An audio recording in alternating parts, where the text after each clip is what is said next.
Did you think it was just going to happen? I actually didn't. But the nice thing is the reason why I feel like it has gotten here. Mad Lions have beat EG in the tactical game. I think they've outplayed them in the first two maps in terms of strategy, in terms of tactics, in terms of preparation and planning. It's the skill of EG that's bailed them out of some tough spots, and the inexperience of Mad Lions that's allowed EG to get back into some of these rounds. They can't have that here on Nuke. Mad Lions. They need, whenever they find themselves an advantage, they need to be able to close it out. This is going to be a very tough third map. Flashbang, a fake to the upper bomb site. He's dead. He's deleted through the smoke. Tarek's going to drop away down to the lower bomb site. And yeah, ramp room goes the way of Mad Lions. Where do you go from here? They need to just get a kill right now and keep pushing. The longer they wait, the worse it's going to get. Return from Breeze as Tarek goes down. Ethan hunting, and he'll get a quick one there on Roy, leaving Bubsky and Shush in a very hard position, opening the door. And whatever Shush was selling Breeze was definitely not interested. At least a plant. At least a plant. This could go for the creek drop in the next round. So this is quite nice from Bubsky to be able to find the bomb plant for his team. The extra $100. He's certainly going to go down in this double peak. Stanislaus got him. 1-0 for EG, but yeah, that extra 800 will help. It definitely will. It makes sense for Bubsky, I think, to try and push out and take that fight. Because if he's just hiding back there, you know, you're going to get pinched in so many different locations. You might as well get aggressive, see if you get a quick headshot. Maybe you just find a one-on-one. Unfortunately, two players there. Now, the last time we saw a second round that Mad Lions bought into, it wasn't the creek drop. It was actually, that was on Vertigo. They went like 3 Galils. They had an AK-47. They kind of spread things out. Here, a little bit different. They're going for pistols. They're going to have a lot of utility to work with. Shush is going to have an SMG, but everyone else with the upgraded pistols to battle with. I am going to call shenanigans on that shot on Hunden, though. Yeah, that wasn't fair. That was unreasonable. That's not the best way to, you know, like even if he just lives for like 5 more seconds, you know. Guys, I'm faking. Ah, damn. I'm already dead. Ruski going for the vent dive. He does take a tremendous amount of damage. I think he got lost in the smoke even so slightly, but he's down there. And actually just vent diving can be super annoying for this CT side because they have to figure out like, well, who is going to be at least thinking about that? Grenade is way too late. They meet up with Bubsky down there, and if they can win the first fight against Cirque, they can actually have a pretty good shot at this round, even if it's a little bit sketchy with the buy and the damage on Roy now to follow it up. Tarek, that's an important kill, and he's allowing more people to get in here. Bomb is down, and what a great hold in this bomb site for Evil Geniuses. They shut that down. You mentioned having to win that first fight against Cirque, but he just stayed hidden. He played it passively inside the bomb site. That was a good shift in the defense. Tarek rotated from ramp room. Stanislaus rotated from outside over to cover ramp room for Tarek's, the gap that Tarek created by leaving. And there was just a really solid crossfire in that lower bomb site. No access for Mad Lions, and that one's tough. Not enough production, not even really economic damage is the hard part. They didn't get a single kill in that round. So the full investment that Mad Lions had in round 2 does absolutely nothing. Tarek getting that kill and staying on the other side of the smoke allows Stanislaus to come through. If that smoke goes up before Tarek is there, then Cirque actually is alone for a long time. So there's a little timing there that makes a big difference at the end of the round. Cirque having a pretty good time early on with the FAMAS and getting a couple of headshots. They don't lose a single player here either. And clean that round up. Well, already in these first 3 rounds, certainly in rounds 2 and 3, you see exactly what Chad was talking about. Evil Geniuses much more confident, much more assertive in the fights they're taking. This is them just coming in and just saying, we're going to overpower you on an individual level, at least to start this half. We'll see if Mad Lion can temper that as we go on. Otherwise, EG is probably one of the most snowbally teams that we have in professional Counter-Strike. Yeah, that's so true. There are so many players you don't want fired up on this side. Cirque, if he's going to have that AWP playing the yard, and he's starting to feel good already. He had a tough game with the op on Dust 2. That's kind of the one question mark that EG still has to answer in this series is, Cirque, how much can he flex with the AWP when he gets it into his hands? Because we haven't seen it yet in this series. They haven't really needed it. They had, Breeze getting 34 kills on the first map, lose the second map, but this could be a chance later on in the half. Good kill on a Stanislaus. Tarek is still here in ramp room. 1 kill, and certainly might want to drop down. Molotov going to force Shush away. Ethan right on the edge, and he's got the bomb. Nice kill. Hunden also going down. They're getting picked apart here. That was a very cool off angle from Tarek, I thought. Down on the railing at that ramp. Don't see that all the time, really. And now, Shush and Akon quite far away from each other. Don't know if they can... You know, this, again, would have to be maybe a couple of mistakes from EG where they get picked off into a 2-on-2, and then there could be something. But it's very low percentage at this point in time. And frustrating, I think, for Mad Lions, because this is a round where you don't even get to do what you wanted to do. You actually get picked off before you even get to try the strategy to see if it would work. So, nice enough try here, throwing the bomb on out. They're actually on the bomb side, but can't check everything. And Acor now trapped in there, 4 health left, and he will go down as well. So, Evil Geniuses, perfect start here. 4-0, plenty of money in the bank. So much money, in fact. And they get to steal that AWP. Well, there's a good stat if you want to follow the conversation around Cirque. Highest rating for his opening duels is Nuke. 4-0, and he's got the AWP in his hands now. He's got his AWP, and he's got $10,000 left in the bank. Rich. There we go. Oh, man. Well, 5th round. Not so rich are Mad Lions. They do need something to go their way. A couple of flashbangs. Not really provoking even any counter grenades. Just EG utterly unimpressed with a couple of grenades there. So it does see a couple of people. Roy trying to see if he could beat the timing, and he does to get a kill with the CC. They should still be able to recover that AWP, and I don't think they're going to get much more out of the rest of the pistol rush. Somehow the Glock gets a headshot kill. I don't think Breeze had head armor. He got killed way too quickly with that Glock. Yeah. A chance for him to upgrade. You imagine he would after that kind of a sequence. Now's the time. Cirque with the AWP again. It's passed over. Ooh, a double op setup. So Tarek wants to put that AWP in ramp room just to get that 1 kill and either fall away or he can continue fighting depending on the pacing of it. You talked about snowballing, right? Yeah. Now, this double op definitely has potential to backfire. Retaking bomb sites on Nuke with an AWP might not be that much fun. 2 of them definitely not. But if they just... imagine if Tarek or Cirque, if they'd have killed ramp or outside and then just fall back, that could happen like a number of rounds with Mad Lions actually having a pretty hard time of beating it. Damage so exchange. Interesting. Cirque actually got the tag through the vent. Oh, that's an aggressive push. Tarek's got to fall away, though. Shush came over way too quick for him to respond. That smoke actually kind of neutralizes his AWP. I'd like to get that deep angle. An early smoke, though, as he felt some pressure. Didn't want to get chased down. So Tarek actually rotates it. And still far back towards T-spawn. Mad Lions now putting out the smoke wall. 3 smokes utilized outside, and that's all for Roy to make progress. Molotov in towards the stairs, trying to establish that there's going to be presence towards Secret, towards the lower bomb site. We'll see if Mad Lions can take advantage of it. Towards ramp we go. Yeah, Stanislaw here. Breeze not that far away. Could drop down and maybe help out. Oh, he's completely flanked out. 2 people, different angles, but Bobski goes down, and that's I think Ethan just winning a fight over at Squeak. So now it's a 3-on-4, 50 seconds left, and EG still, again, look like they're in control of this round. Roy, oh, if he could have got that kill, that would have maybe opened up the A-bomb side. Ethan turning for it. They should know that he's here, and they're still getting caught. Hunden goes down, and now this round is falling apart for Mad Lions. Roy getting a kill and trying to transfer it. He's going to have to do so much work here. Acor with the AWP is now going to be alone and trapped in that corner yet again. 30 seconds as he walks onto the bomb site, 1 versus 2. He needs to be a hero for his team right now. The flashbang taking all his attention away, and he knows someone's there. He gets the kill on Cirque and actually falls into the bomb site. There might be a shot at this. Peeking. Oh, Tarek, that's dangerous. 10 seconds left now, and Acor already with a double, swinging wide. 1 chance, not getting it. A second one, and taking down Tarek. A ridiculous clutch from Acor. That is such a nice clutch for him. I didn't think he knew that there was a player inside the bomb site. I don't think he saw the drop, but the quick reactions. Tarek not able to complete the kill. He was being aggressive that whole way. After each shot that Acor missed, he was closing the gap. What a grind-out win for Mad Lions. Evil Geniuses had such a nice setup. Ethan in the door, I thought that was going to be checkmate. I thought that was going to be the end of it. Now, you get a win like that, you have to keep going, right? Like, this should be the moment that springboards the team to do more. That's done a lot of damage to EG's economy. If you can win this one and the next, suddenly you're right back in the game. But you have to produce something behind this, or it's going to feel really flat. And I'm worried because I feel like so many of these rounds are starting off with EG getting really good picks. And if they could just keep doing that, I mean, that's a way to win the whole map. Well, that was not an easy win for Mad Lions. I don't know how many rounds like that they're going to be able to actually keep in their favor right down the stretch.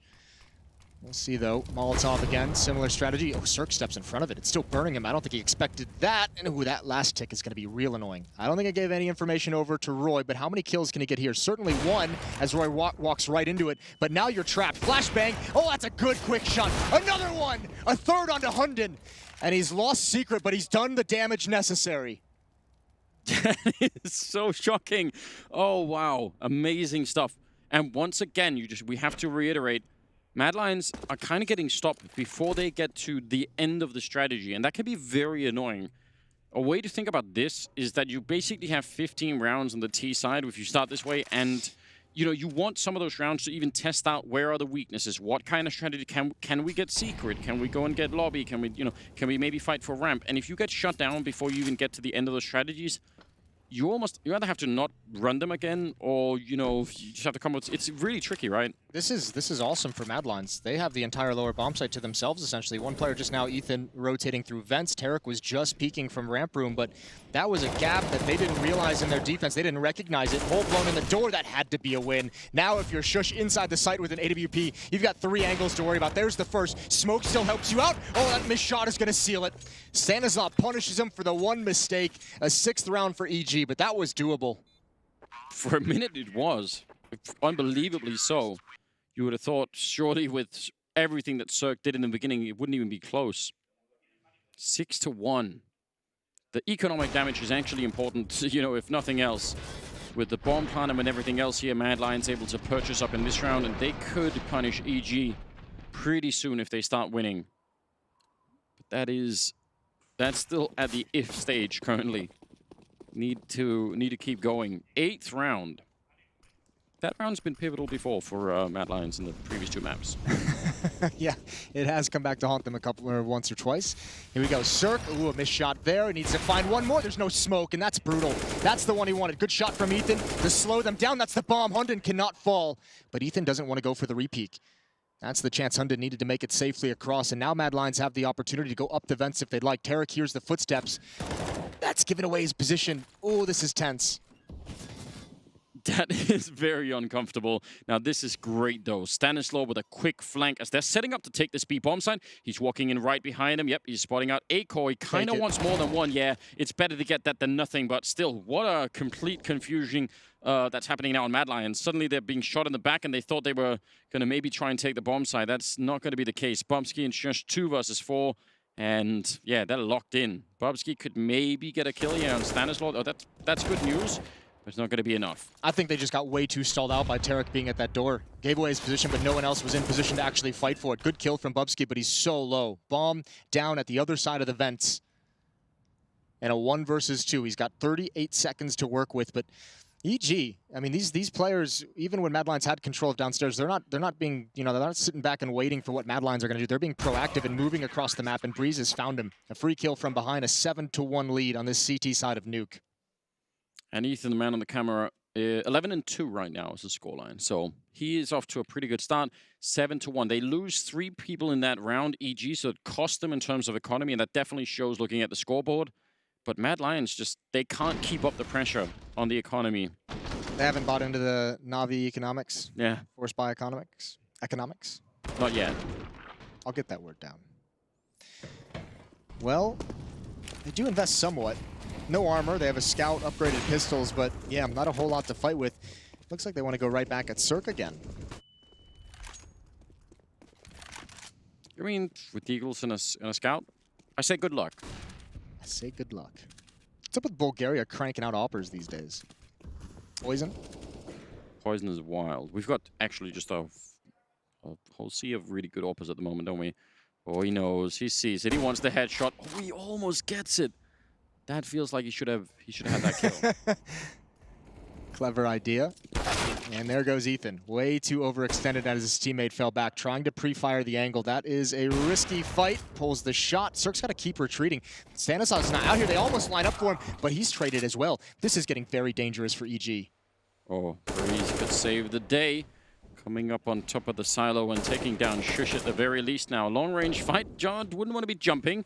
Roy's down there, and I think he's got a deagle, so it's still a little bit of danger. Hunden with the AK. Roy goes down, and he's inside of the bomb site, but there's no one there. So very, very awkward, and he's got the bombs. He's going to be trying to slide down. They'll definitely hear that, and that should give at least some clue. Bubsky hiding inside of Mini with a CC. Do they think it's lower? No. I think they're thinking that they must have heard the drop anyway.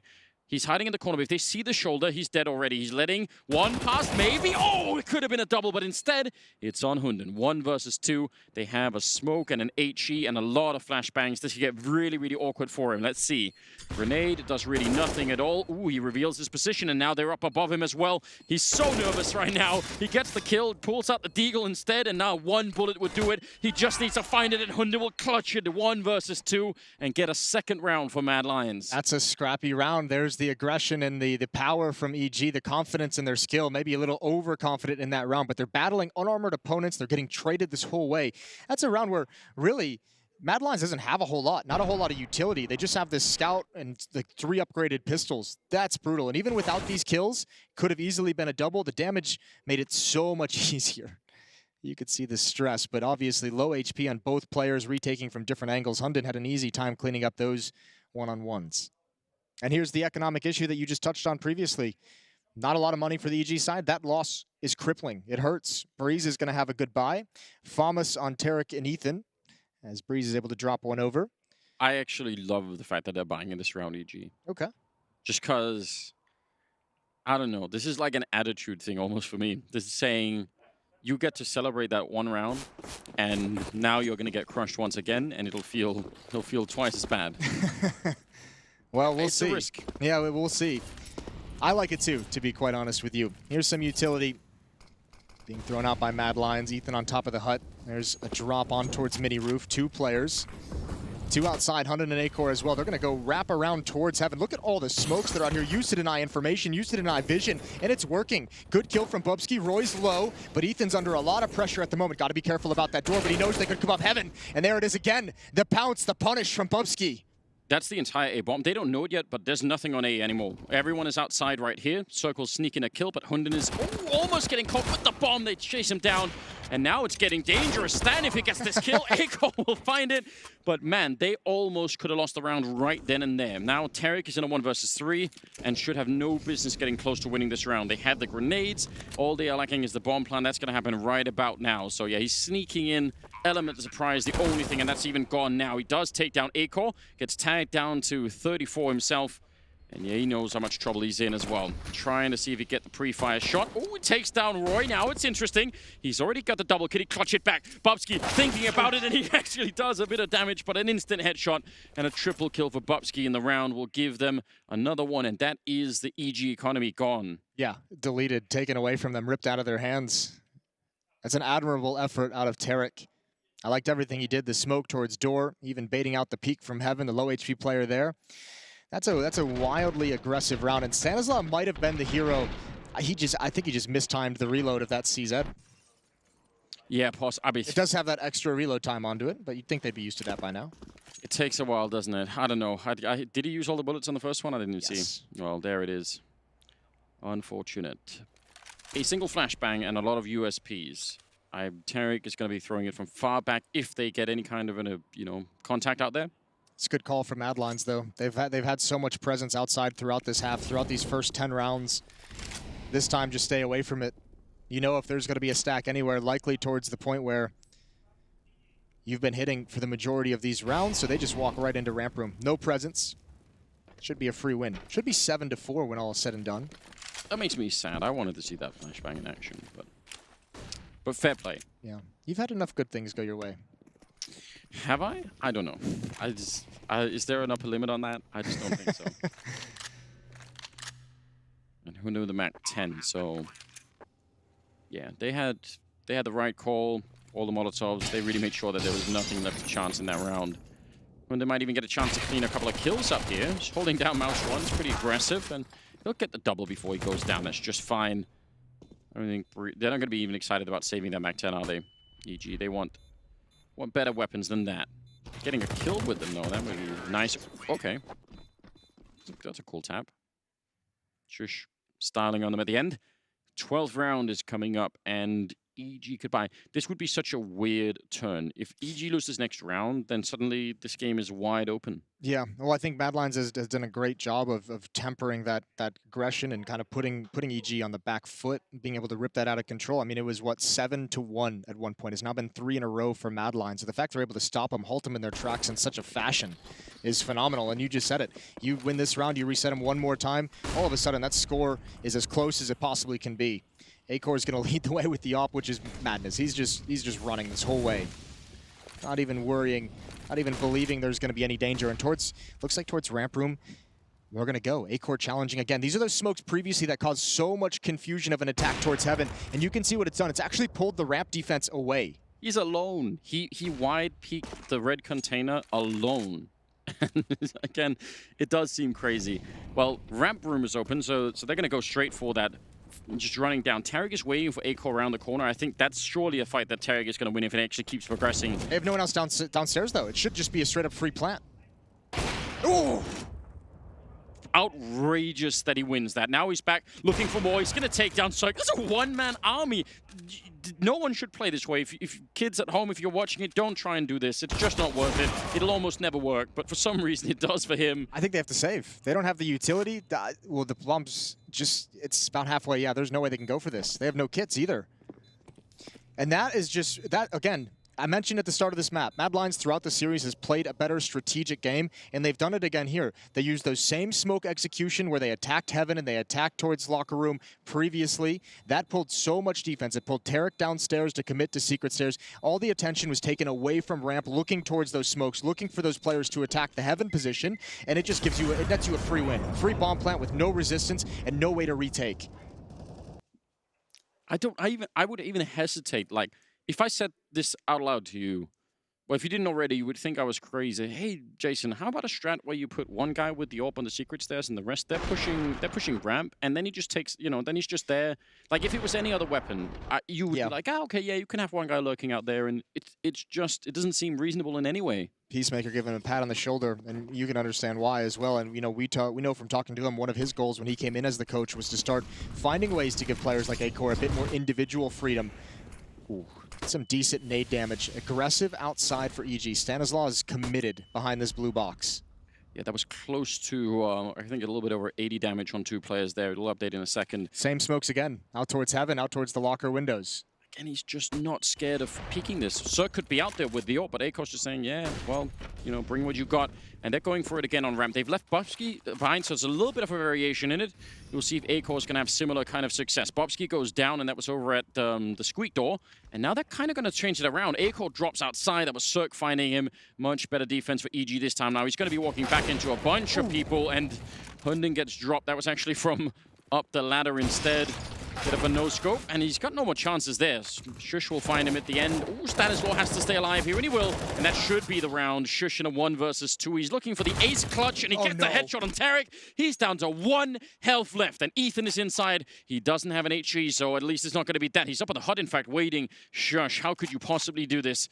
He has got the bomb, but even falling down from up here could be dangerous.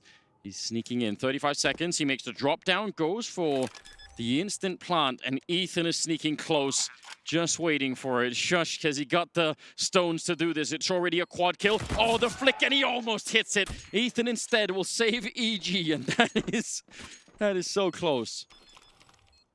Nearly an ace clutch with 1 health left. EG's playing way too loose at the moment when they have such big advantages. And yeah, you're going to get fist bumps now, but that's something that needs to get cleaned up as you go deeper into this tournament. That's what, they had like a 5-on-3. There's just way too much individual fighting after that. No one ever tried to calm it down. It was just, where's the next fight? I'm going to take it.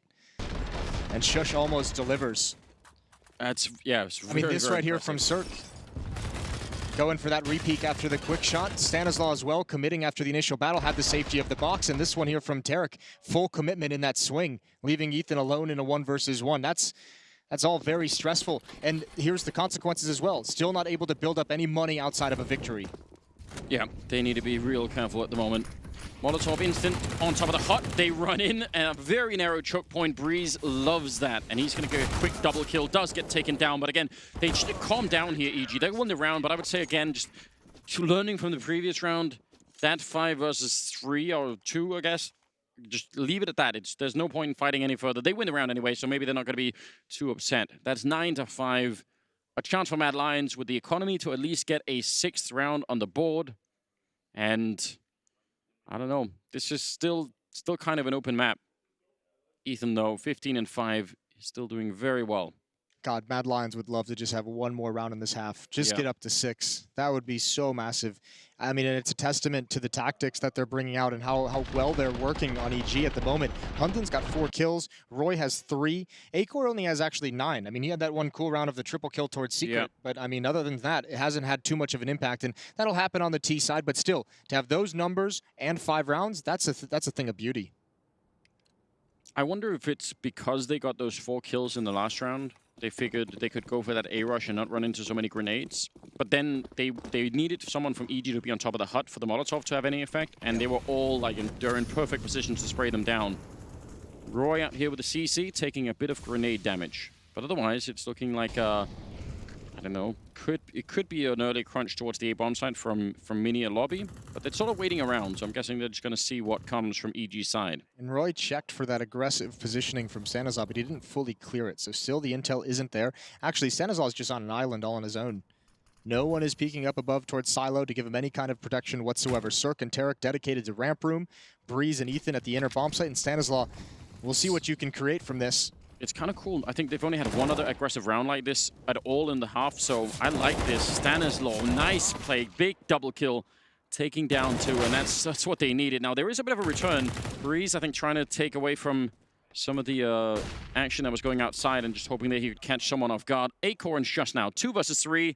Let's see if they can get one more clutch in here, Mad Lions. As you said, that 6th round would make a big difference. Acor swinging wide for the peak, and now on the other side, Shush gonna try and lean in, but Circus there, ready to drop them. He's got the dualies as well, so now everyone's excited. 10-5 at the end of the half, favoring EG. That's a powerful start and a good way to get close to winning the map here, I think. Yeah, it's not a bad job from them. They had to regain the reins of this half because there was a 4-0 run for Mad Lions that's giving him a chance. A window of opportunity in map 3, and we'll see how the series concludes after the break.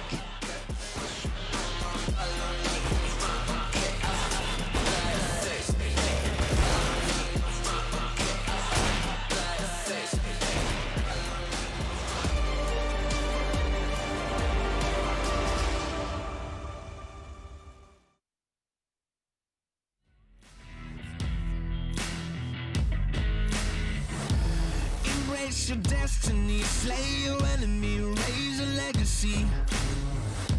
No more apologies, trust your abilities, gather the energies.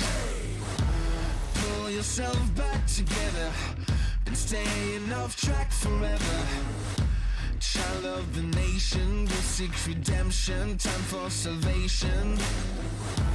Today is meant to be day of victory, time for history. Rebirth's a tendency, fight the entropy, channel your rivalry. You're praying for fortune to come, you're hearing the sound of the drums.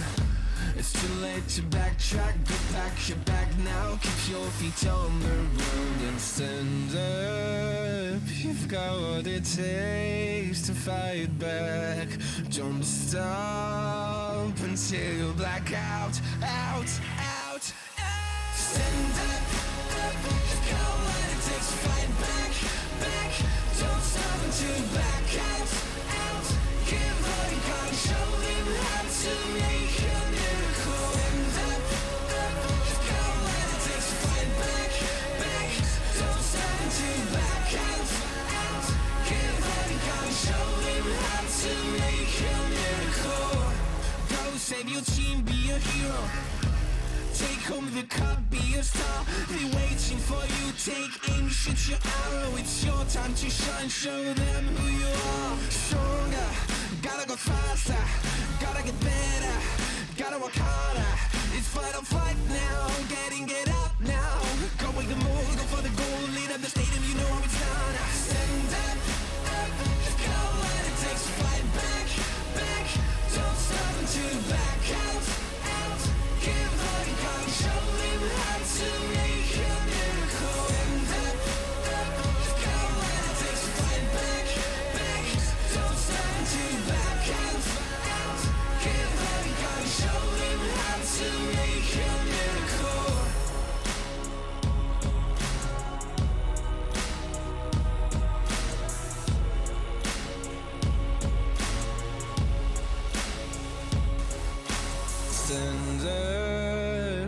I've got what it takes to fight.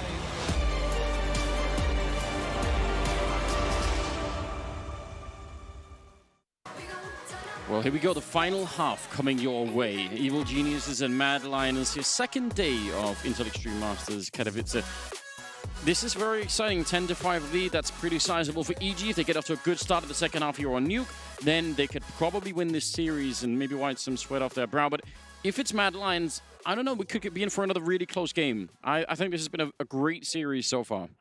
This has been, I mean, certainly after Vertigo, which was pretty much a wipeout for EG, but Dust 2 was great. That was a really fun ending down the stretch. And just this map as well, just the tactical outplay from Mad Lions has been so impressive. And I think even if EG ends up winning this series, that's got to expose a weakness in this team, is that you have the ability to strategically outplay the squad to a huge level. And we'll see if Mad Lions can close it out. Damage onto Hunden. There's Tarek with the P250. Breeze as well. Here's your double P250. We'll see if EG can put it to work. Oh yeah, baby, all day. I think that's such a powerful way to play this, especially on Nuke, right? Those USPs are going to be peeking that yard thinking, yeah, I can win this fight with a USP.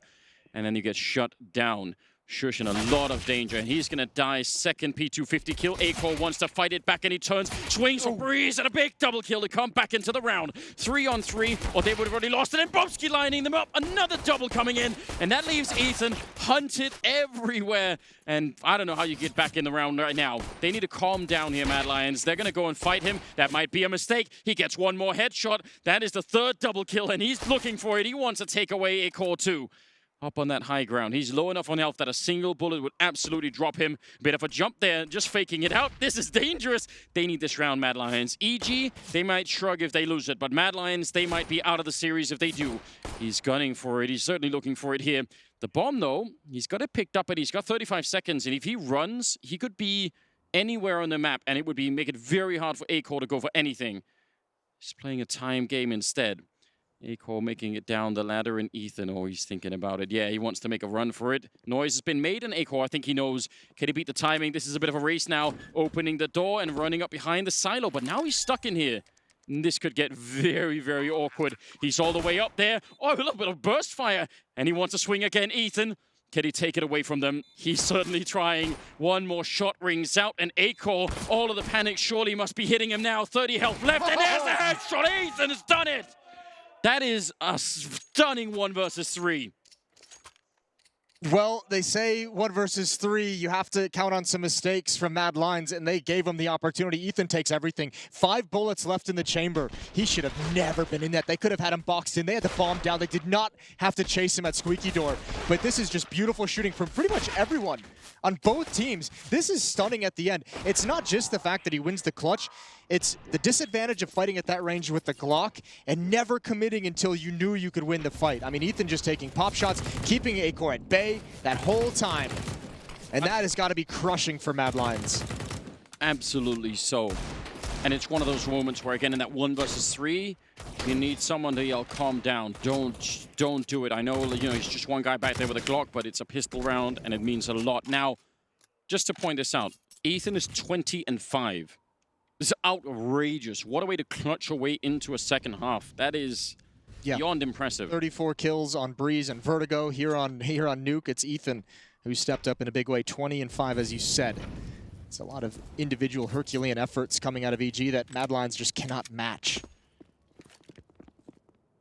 Now a man down in the second round. They've fully invested. They've got the shotgun. That's right next to the hut. But this is a very slow and calculated second round from EG. They're trying to use the range of the rifles to clear things out. That's going to be a scout to challenge up against Ethan with the AK-47. He's not looking at the proper place just yet. Shush will have a chance. Yeah, and he's a pretty quick headshot to make this one work. I hope that EG will stay a little bit grouped up. Circus alone in hut, and he's just hoping that someone will go and peek it, and maybe that's fair. Yeah, this is the kind of group that I want them to play in a round like this. They're going to smoke it off, and then there's no warning. They're there as the smoke goes down. That's actually could be a bit of a shock if you're inside of the bomb site. Hunden up here with a deagle doesn't get the job done, and now Acor 1 versus 3. They have plenty of smokes that he should have pretty much no chance to do anything in this round.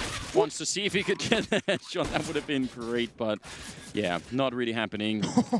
Dangerous. I thought he was going to throw the grenade as well. He got Sanazar with it. I thought he was going to throw it, bounce it right into his own face. But a 12th round for EG, 12-5. And even though Acor pretty much saved, or did save in that last round, 4,100 on him for the AWP in the next. This one is, they're going to have to sit it out. Although they're buying some HEs, Anders. 2 more. Just need to. There's 4 One more. HEs. Come on, Roy. Come on, Roy. You could do it. Come on, baby. Don't be that guy. There's always one. There is always one. Well, okay. Your choice then. Cut. 4 HEs. They Oh, are. There's going to be a couple of people here, but they fall back in time. The carpet bombing does not work out. Shush is down. Roy is next. And yeah, you're just avoiding the damage. We like the drama anyway. We appreciate the attempt, but not this time. A little bit of a dink over the top of the smoke. It's just the one player, Bubsky, left alive on top of the hut. So just a matter of time. It's going to be 13-5. And Mad Lions, man, it feels like they've played this map so much better than a 13-5 scoreline. I agree, but there are some of these rounds where, you know, when they have the man advantage and they don't quite manage to call the slowdown. And that's one thing we said right at the start was, especially on this third map, like when you get the advantage, you can't let it slip away the way we saw them do a couple times on Dust 2 in a victory and plenty of times on Vertigo in a loss. Yeah. And that pistol round right there is them giving up a huge advantage. 3 versus 1 with bomb in your control. That cannot be a pistol round that you let slip away. So now they've got to deal with the consequences and try and come back from an 8-round deficit. No easy task, is it? But we'll see. No AWP on Cirque yet. 4 kills on Hunden, 3 kills on Roy, so they're going to need both those players, I think, to have a bit more to say in the second half here. Looks like they're going to take outsiders, everyone here, so it's going to be slightly delayed. Look like Cirque might want to be trying to throw that smoke, not at the most forward position by the red container, but a little bit further back. So that creates more space for you to work with, and we'll see what happens. Roy is super far back. Acor is down in the tunnels, and he's going to maybe want to try and push up. This is interesting. Of course, he's going to be aggressive. They have Molotovs to get rid of him, and I'd be surprised if they don't throw one. Oh, there we go. But they're just listening right now. I mean, Roy is just out here just making sure no one crosses to hell, basically. That's all on Acor. I guess if you're going to call that number, excuse me, they actually turn the corner. They go towards the warehouse. That needs to be a trade, and it is. Good dink onto Tarek, though. Low HP. This one, the Kriegs are dangerous at this range, and Acor still hasn't budged. He's waiting for someone to come down secret, but it's Shush who's under some trouble. Because Evil Genius is progressing towards Locker, progressing towards jumping up into heaven. Actually, it's Breeze from behind ramp room entirely clear. That's an assassination of a massive level.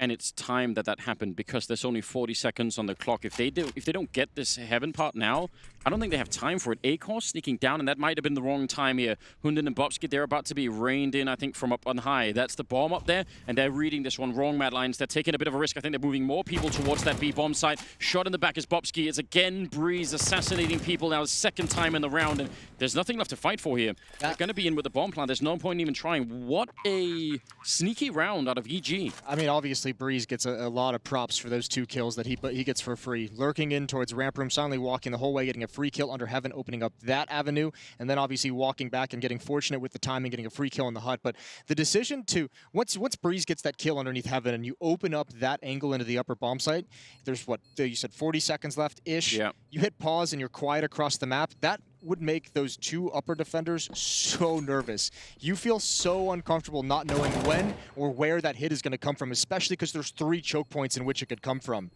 And you make them make the decision, and it's the wrong one. Acor commits to lower, 1 more player drops in vents, and you got an easy time and an easy plant. So 14-5, and I think the comeback is... Well, now it's unbelievably unlikely. If you replayed this, if you don't know what's happening on the map from Mad Lions' point of view, they have Roy seeing 4 people outside. So when Shush is playing hell like that, you can understand why his immediate thought isn't, oh, maybe someone's sneaking through ramp room. Yeah. Because that's almost the entire force out there.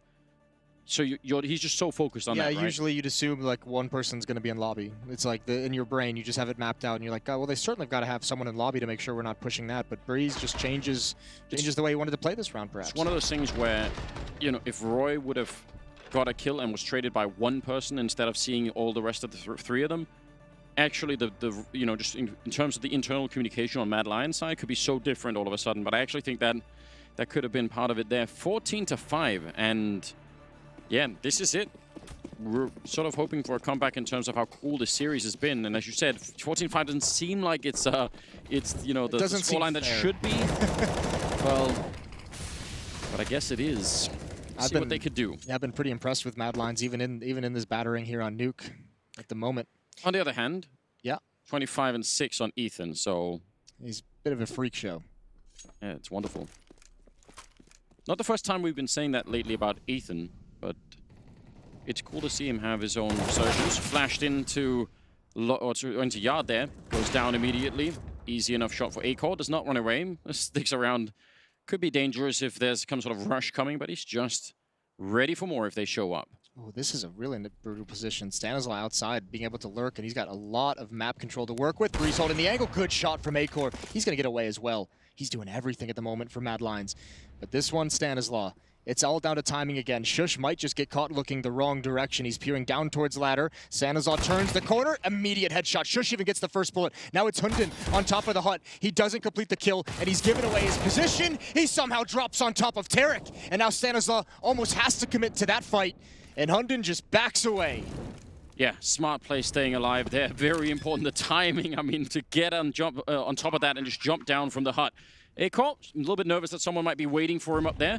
But Cirque and Stanislaw, 2 versus 3, and this would be soul-crushing if they were able to win this clutch right here. Stan jumping down, dropping Hunden immediately, and now he's on the low ground. He gets killed by Bubsky instead, and it's all on Cirque. Can he do it with the Creek? He knows that someone's up there, and I'm not sure if he knows it's the AWP. That's oh my God. One hell of a flashbang. He has to fall away. He's got one of his own, though, and he's going to try and see if he can pop it out. He gets a headshot, now runs for it, and he's going to win it again!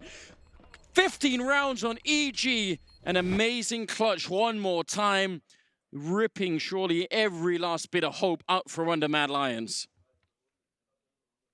That's tremendous. Is that another 1 versus 3 that he just wins there? 1 versus 2? Either way, a phenomenal clutch, and that'll be the story of this second half, is all the advantages that Mad Lions had just clutched away. And yeah, Stanislaw with that kill onto Hunden, but this is a thing of beauty. Remember, after he ate the flashbang as well, not easy to keep your composure in that scenario. And Evil Geniuses take another one out of their hands. They have a bit of money to fight with, Mad Lions, but how do you dream of even doing this 10 rounds in a row? It was Heaven again, the weak point of his defense, and it might happen one more time. Acor, good for 1, but you're not getting away from the follow-up fight. And this is just so confident. This is at 1 minute and 35 seconds that they're swinging outside, just running, because they know that nobody is going to challenge them. Nobody's going to slow them down. And they just leave a player in position to, you know, cut off the flanks, cut off the follow-up peaks from this defense. And Breeze, he's been an assassin earlier in this half. He might just do it again. They have all of the map control. They've taken the entire map away from the defensive side. They've switched sides. Oh, no. Oh, that's the bomb as well. On Stanislaw, if he could have got that kill, would have been very odd, but I think this is it. 4 versus 2 at the moment, and again, they just don't really own any part of the map. Even if they think they might have some of this A-bomb side, they absolutely don't. They don't even know where to go. Like, I mean, this is just what we highlighted the last round. You have control of Heaven, you have control of so much of the map, and you just go quiet. You just hit pause. It's like being in the submarine, and it's like, no one make the noise. Mad Lions just so nervous, just running with knife out, trying to find something. They hear utility downstairs. They have to check it together, and now they're going to realize when the bomb does get planted. Actually, it might not even matter. Ethan's just going to finish it. 2 quick headshots, and that is the game. That is the series. A dominant 16-5 win. A dominant map from Ethan. I think he ended at, what, 27 kills?